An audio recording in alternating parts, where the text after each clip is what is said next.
Salam alaikum. L'île au trésor.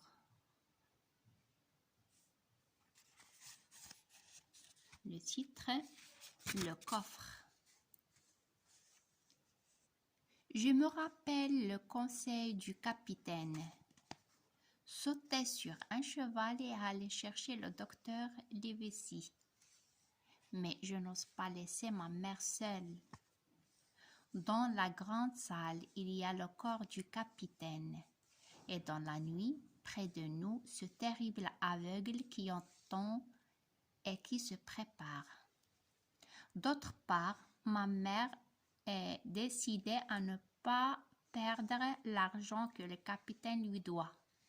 Il est à moi, dit-elle, et à toi aussi, pauvre enfant sans père.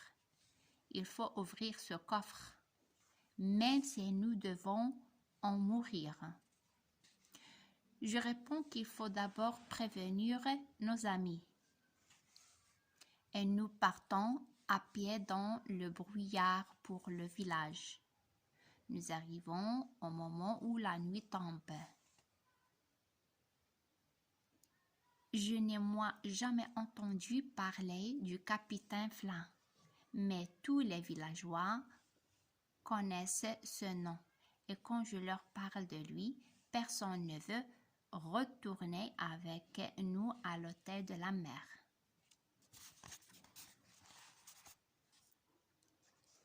Restez ici, disent-ils, pendant que quelqu'un ira prévenir le docteur Livesey.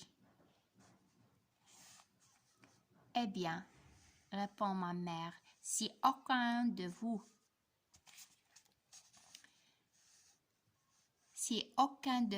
n'a de courage, Jim et moi n'en manquons pas. Nous reviendrons chez nous à pied comme nous sommes venus et nous ouvrirons le coffre. Nous repartons dans la nuit, serrés l'un contre l'autre.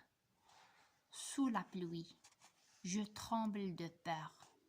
Nous arrivons sans avoir rien vu, ni entendu de nouveau. Ma mère entre, allume une lampe et nous avançons en nous tenant par la main. Le capitaine est couché, comme nous l'avons laissé, sur le dos. Les yeux ouverts, je ferme la porte à clé. Tire les rideaux, dit ma mère. Il ne faut pas qu'on nous voie du dehors. Et maintenant, reprend-elle, il faut trouver la clé du coffre. Mais qui aura le courage de toucher cet homme? Je me mets à genoux devant le mort sur le sol, près de sa main. Il y a un papier rond, noir d'un côté, c'est la tache noire. Je retourne le papier et je lis à haute voix. Tu as jusqu'à 10 heures du soir. À ce moment, j'entends sonner. Je saute sur mes pieds et j'écoute. Non, ce n'est pas encore 10 heures, si seulement. La clé, cherche la clé, dit maman. Je retourne les poches du mort. Il en tombe de la monnaie, une corde, des aiguilles.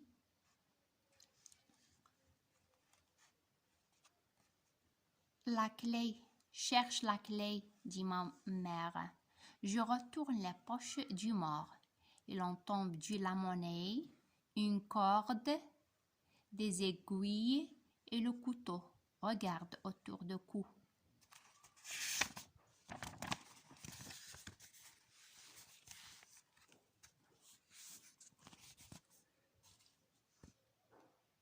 Je déchire la chemise et je trouve la clé au bout.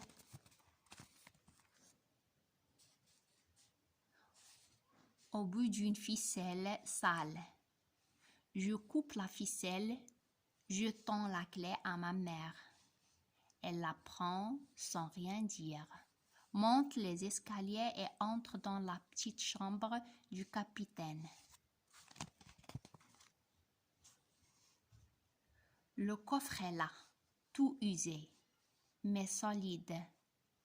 Entre ma mère.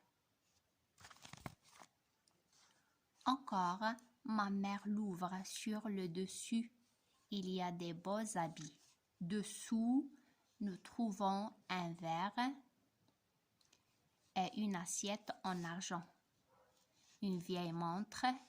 Tout cela ne vaut sûrement pas ce qui nous est dû. Dessous, encore, il y a un vieux manteau, des papiers enveloppés dans un chiffon et un petit sac plein de pièces d'or. Je suis honnête, dit ma mère. Je prendrai seulement ce qui nous est dû. Elle commence à compter. Alors, j'entends du bruit. Un aveugle frappe le sol dur de son bâton. Il approche. Nous écoutons, respirons à peine. Le bouton de la porte tourne sous une main forte. L'aveugle essaie d'entrer. Après un long silence, le bâton sonne de nouveau sur la route. L'homme s'éloigne. Mère, dis-je, prenez le sac et partons tout de suite. Je suis sûre qu'ils vont revenir bientôt. Mais ma mère veut prendre ce qui est à elle, ni plus ni moins.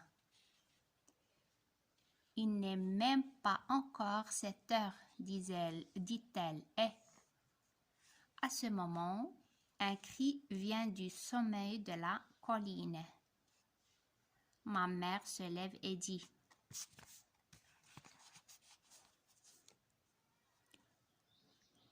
j'emporte seulement ce que j'ai déjà compté.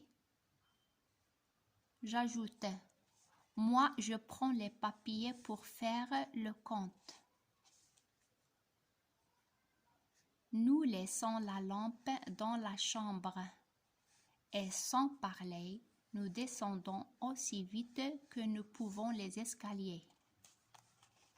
Ouvrons la porte et courons. Il est temps. Le brouillard se lève et la lune éclaire déjà le toit de la maison. Nous entendons courir des hommes. Prends l'argent et sauve-toi, dit ma mère. Je ne peux plus marcher. Heureusement, nous nous trouvons près d'un petit pont. Nous nous cachons dessous, l'oreille tendue vers les bruits de la maison. Nous attendons. Et c'est fini pour aujourd'hui. À la prochaine, Inch'Allah. Salam alaikum wa rahmatullahi wa barakatuh.